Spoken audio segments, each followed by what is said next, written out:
Hi, in this session I'm going to cover how to use the Microsoft Solver tool. The Solver tool falls under one of those tools that are called the what if analysis tools.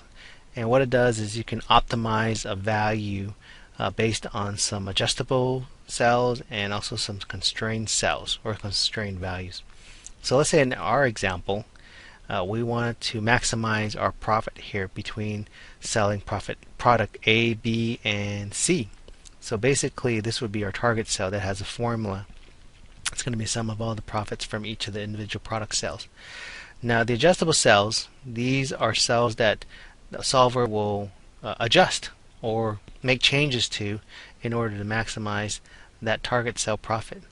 Now there's also constrained cells. So you can also select cells where they're constrained by some value. Let's say, for example, you have to sell at least 50 units of product A, 10 units of product B, or 5 units of product C, etc. So it will constrain those cells.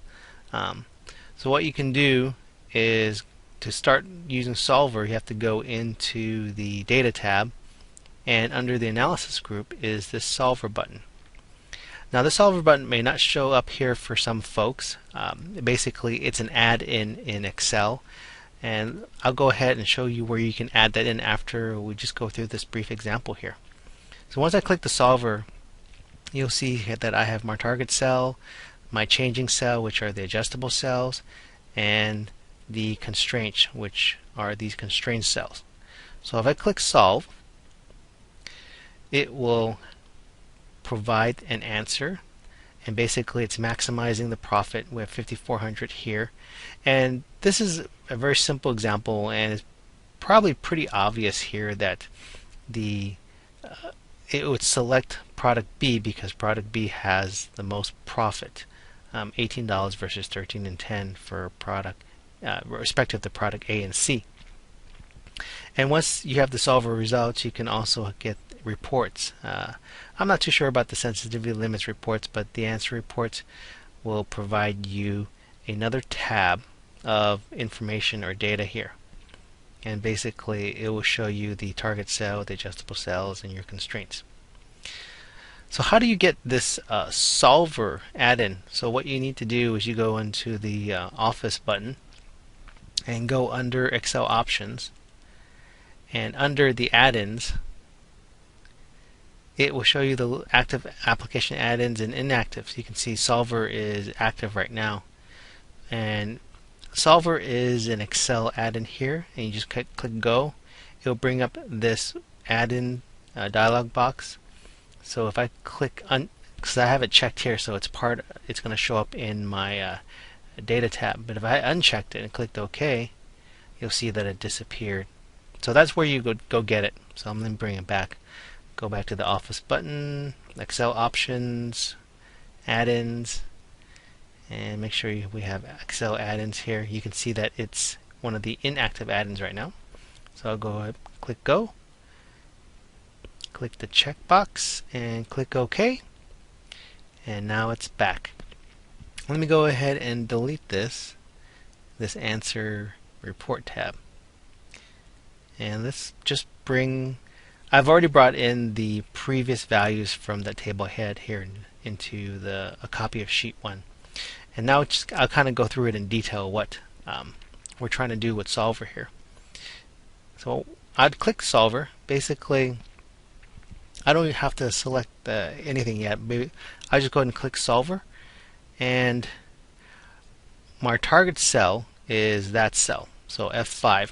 So I want to set the target cell equal to the maximum value. You can see here you can also do a minimum value, or you can select the radio button for value of and select some kind of your own custom value. Now the cells that we're changing here is B2 to B4.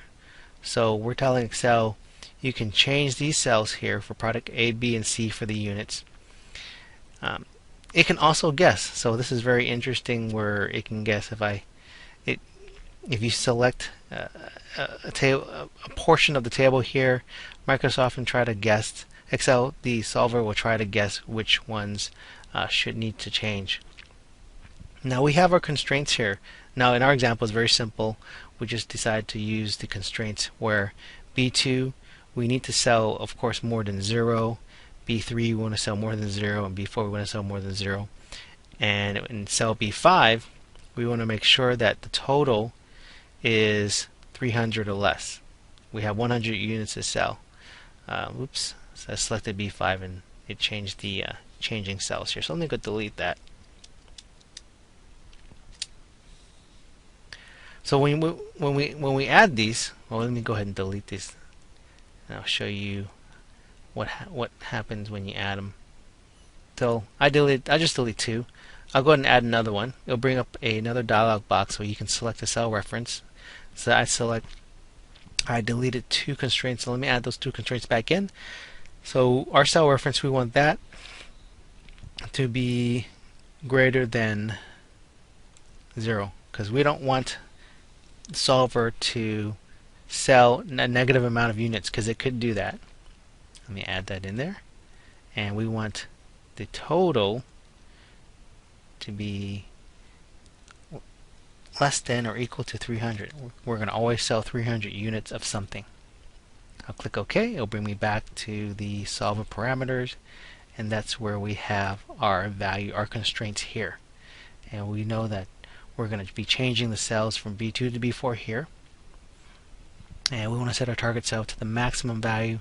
We're going to maximize our profit here. So if we click solve, it will bring us back to our $5,400. Just click OK, and that will just save those values there. So this is a very simple overview of how to use Solver in Excel. Hope that helps. Thanks for watching.